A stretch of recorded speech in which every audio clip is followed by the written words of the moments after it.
HDFC bank ತನ್ನ 2025-26ರ ಹಣಕಾಸು ವರ್ಷದ 4ನೇ ತ್ರೈಮಾಸಿಕ ಅಥವಾ Q4 FY26 ಫಲಿತಾಂಶಗಳನ್ನು ಇತ್ತೀಚೆಗೆ ಪ್ರಕಟಿಸಿದೆ. ಈ ಫಲಿತಾಂಶದ ಮುಖ್ಯಾಂಶಗಳು ಇಲ್ಲಿವೆ. ಹಣಕಾಸಿನ ಮುಖ್ಯಾಂಶಗಳು: ಸ್ಟ್ಯಾಂಡಲೋನ್ ನಿವ್ವಳ ಲಾಭ ನೆಟ್ ಪ್ರಾಫಿಟ್. ಬ್ಯಾಂಕ್ ಈ ತ್ರೈಮಾಸಿಕದಲ್ಲಿ 19,221 ಕೋಟಿ ನಿವ್ವಳ ಲಾಭವನ್ನು ಗಳಿಸಿದೆ. ಇದು ಕಳೆದ ವರ್ಷದ ಇದೇ ಅವಧಿಗೆ ಹೋಲಿಸಿದರೆ 17,616 ಕೋಟಿಗೆ 9.1ರಷ್ಟು ಹೆಚ್ಚಳ ಕಂಡಿದೆ. ನಿವ್ವಳ ಬಡ್ಡಿ ಆದಾಯ ಎನ್ಐಐ. ಬ್ಯಾಂಕಿನ ಪ್ರಮುಖ ಆದಾಯವಾದ ನಿವ್ವಳ ಬಡ್ಡಿ ಆದಾಯ 33,081.5 ಕೋಟಿಗೆ ಏರಿಕೆಯಾಗಿದೆ, 3.8ರಷ್ಟು ವಾರ್ಷಿಕ ಏರಿಕೆ. ನಿವ್ವಳ ಬಡ್ಡಿ ಮಾರ್ಜಿನ್ ಎನ್ಐಎಂ. ಬ್ಯಾಂಕಿನ ಒಟ್ಟು ಆಸ್ತಿಗಳ ಮೇಲೆ ಎನ್ಐಎಂ 3.38ರಷ್ಟಿದೆ. ಆಸ್ತಿ ಗುಣಮಟ್ಟ ಆಸೆಟ್ ಕ್ವಾಲಿಟಿ. ಬ್ಯಾಂಕಿನ ಆಸ್ತಿ ಗುಣಮಟ್ಟದಲ್ಲಿ ಸುಧಾರಣೆ ಕಂಡುಬಂದಿದೆ. ಒಟ್ಟು ವಸೂಲಾಗದ ಸಾಲ ಗ್ರಾಸ್ ಎನ್ಪಿಎ. ಇದು ಕಳೆದ ವರ್ಷದ 1.33ರಿಂದ 1.15ಕ್ಕೆ ಇಳಿಕೆಯಾಗಿದೆ. ನಿವ್ವಳ ವಸೂಲಾಗದ ಸಾಲ ನೆಟ್ ಎನ್ಪಿಎ. ಇದು 0.43ರಿಂದ 0.38ಕ್ಕೆ ತಗ್ಗಿದೆ. ಲಾಭಾಂಶ ಡಿವಿಡೆಂಡ್ ಮತ್ತು ಇತರ ಮಾಹಿತಿ. ಲಾಭಾಂಶ ಘೋಷಣೆ. ಬ್ಯಾಂಕ್ ಪ್ರತಿ ಷೇರಿಗೆ 13 ರೂಪಾಯಿ ಅಂತಿಮ ಲಾಭಾಂಶವನ್ನು ಅಥವಾ ಫೈನಲ್ ಡಿವಿಡೆಂಡ್ ಅನ್ನು ಶಿಫಾರಸು ಮಾಡಿದೆ.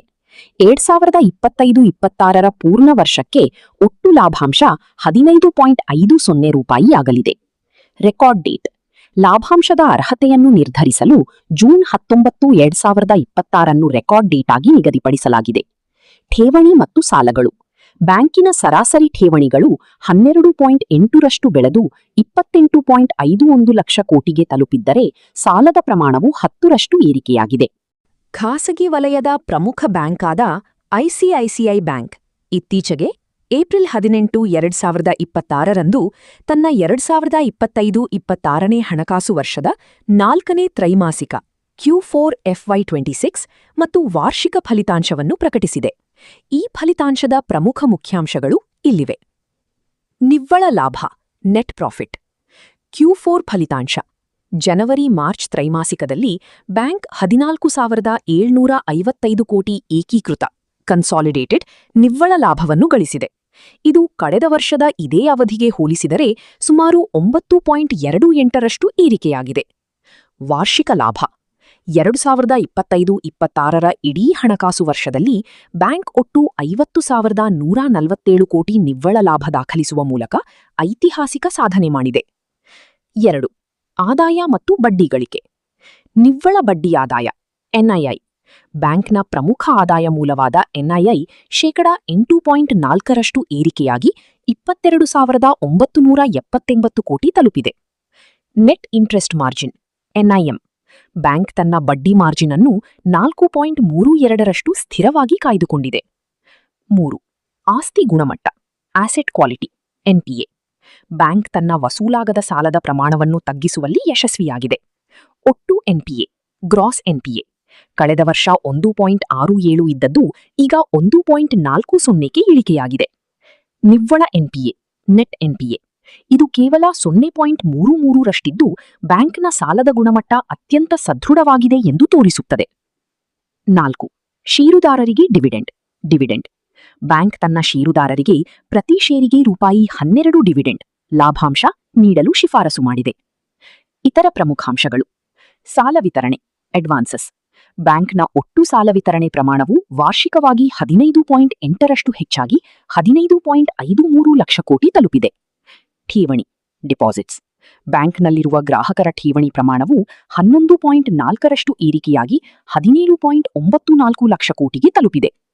ಜಾಲ ವಿಸ್ತರಣೆ ನೆಟ್ವರ್ಕ್. ಮಾರ್ಚ್ 2026ರ ವೇಳೆಗೆ ಬ್ಯಾಂಕ್ ಭಾರತದಾದ್ಯಂತ 7,511 ಶಾಖೆಗಳನ್ನು ಮತ್ತು 12,087 ಎಟಿಎಂಗಳನ್ನು ಹೊಂದಿದೆ. ಒಟ್ಟಾರೆಯಾಗಿ ಹೇಳುವುದಾದರೆ ಐಸಿಐಸಿಐ ಬ್ಯಾಂಕ್ ಈ ಬಾರಿ ಅತ್ಯುತ್ತಮ ಹಣಕಾಸು ಪ್ರದರ್ಶನ ನೀಡಿದ್ದು, ಆಸ್ತಿ ಗುಣಮಟ್ಟ ಸುಧಾರಿಸಿರುವುದು ಮತ್ತು ಸ್ಥಿರವಾದ ಲಾಭ ಗಳಿಸಿರುವುದು ಹೂಡಿಕೆದಾರರಲ್ಲಿ ಧನಾತ್ಮಕ ಭಾವನೆ ಮೂಡಿಸಿದೆ. ಏಪ್ರಿಲ್ 20, 2026ರಂದು ಘೋಷಿಸಲಾದ Groww Billion Brains Garage Ventures ಲಿಮಿಟೆಡ್ನ 2025-26ನೇ ಹಣಕಾಸು ವರ್ಷದ 4ನೇ ತ್ರೈಮಾಸಿಕ Q4 FY26 ಫಲಿತಾಂಶಗಳ ಸಂಪೂರ್ಣ ಮಾಹಿತಿ ಇಲ್ಲಿದೆ. ಹಣಕಾಸು ಸಾಧನೆ ಫೈನಾನ್ಷಿಯಲ್ ಪರ್ಫಾರ್ಮೆನ್ಸ್. ಗ್ರೋ ಈ ತ್ರೈಮಾಸಿಕದಲ್ಲಿ ಅದ್ಭುತ ಬೆಳವಣಿಗೆಯನ್ನು ದಾಖಲಿಸಿದೆ.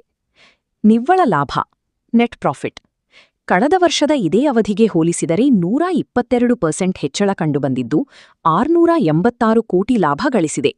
ಕಳೆದ ವರ್ಷ 309 ಕೋಟಿಯಷ್ಟಿತ್ತು. ಒಟ್ಟು ಆದಾಯ ಟೋಟಲ್ ಇನ್ಕಮ್ ಕಂಪನಿಯ ಆದಾಯವು 81% ಏರಿಕೆಯಾಗಿ 1536 ಕೋಟಿ ತಲುಪಿದೆ. ಇಬಿಟಿಎ ಕಂಪನಿಯ ಕಾರ್ಯಾಚರಣೆಯ ಲಾಭ ಇಬಿಟಿಎ 142% ಹೆಚ್ಚಳವಾಗಿ 939 ಕೋಟಿ ತಲುಪಿದ್ದು ಮಾರ್ಜಿನ್ನಲ್ಲಿ ಭಾರೀ ಸುಧಾರಣೆ ಕಂಡಿದೆ. ಬಳಕೆದಾರರ ಅಂಕಿಅಂಶಗಳು ಯೂಸರ್ ಮೆಟ್ರಿಕ್ಸ್ ಮಾರುಕಟ್ಟೆಯಲ್ಲಿನ ಏರಿಳಿತದ ನಡುವೆಯೂ ಕಂಪನಿಯ ಗ್ರಾಹಕರ ಸಂಖ್ಯೆ ಬೆಳೆದಿದೆ. ಸಕ್ರಿಯ ಬಳಕೆದಾರರು ಕಂಪನಿಯು 1.67 ಕೋಟಿ ಸಕ್ರಿಯ ಬಳಕೆದಾರರನ್ನು ಹೊಂದಿದೆ. ಗ್ರಾಹಕರ ಆಸ್ತಿ ಕಸ್ಟಮರ್ ಅಸೆಟ್ಸ್ ಪ್ಲಾಟ್ಫಾರ್ಮ್ನಲ್ಲಿರುವ ಒಟ್ಟು ಗ್ರಾಹಕ ಆಸ್ತಿಯ ಮೌಲ್ಯ 3 ಲಕ್ಷ ಕೋಟಿ ದಾಟಿದ್ದು ವರ್ಷದಿಂದ ವರ್ಷಕ್ಕೆ 36% ಪ್ರಗತಿ ಕಂಡಿದೆ. ಮ್ಯೂಚುವಲ್ ಫಂಡ್ ಎಸ್ಐಪಿ ಮೂಲಕ ಹೂಡಿಕೆಯು 35% ಹೆಚ್ಚಳವಾಗಿದೆ. ಷೇರು ಮಾರುಕಟ್ಟೆಯಲ್ಲಿ ಪ್ರತಿಕ್ರಿಯೆ reaction in the stock market ಫಲಿತಾಂಶ ಘೋಷಣೆಯಾದ ನಂತರ ಷೇರು ಮಾರುಕಟ್ಟೆಯಲ್ಲಿ ಕಂಪನಿಯ ಷೇರು ಬೆಲೆ ಗಮನಾರ್ಹ ಏರಿಕೆ ಕಂಡಿದೆ.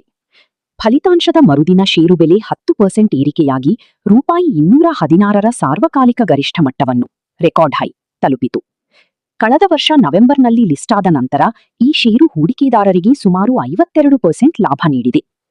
ಪ್ರಮುಖ ಅಂಶಗಳು ಕೀ ಫ್ಯಾಕ್ಟರ್ಸ್ ವೈವಿಧ್ಯಮಯ ಆದಾಯ ಡೈವರ್ಸಿಫೈಡ್ ಇನ್ಕಮ್ ಕೇವಲ ಬ್ರೋಕರೇಜ್ ಮಾತ್ರವಲ್ಲದೆ ಮಾರ್ಜಿನ್ ಟ್ರೇಡಿಂಗ್ ಫೆಸಿಲಿಟಿ ಎಂಟಿಎಫ್ ಮತ್ತು ಕಮೋಡಿಟಿ ಟ್ರೇಡಿಂಗ್ ಮೂಲಕವೂ ಆದಾಯ ಹೆಚ್ಚುತ್ತಿದೆ. ಮಾರ್ಕೆಟ್ ಶೇರ್ ಎನ್ಎಸ್ಇ ದತ್ತಾಂಶದ ಪ್ರಕಾರ ಸಕ್ರಿಯ ಗ್ರಾಹಕರ ಸಂಖ್ಯೆಯಲ್ಲಿ ಗ್ರೋ ಭಾರತದ ನಂಬರ್ 1 ಸ್ಟಾಕ್ ಬ್ರೋಕರ್ ಆಗಿ ಮುಂದುವರಿದಿದೆ.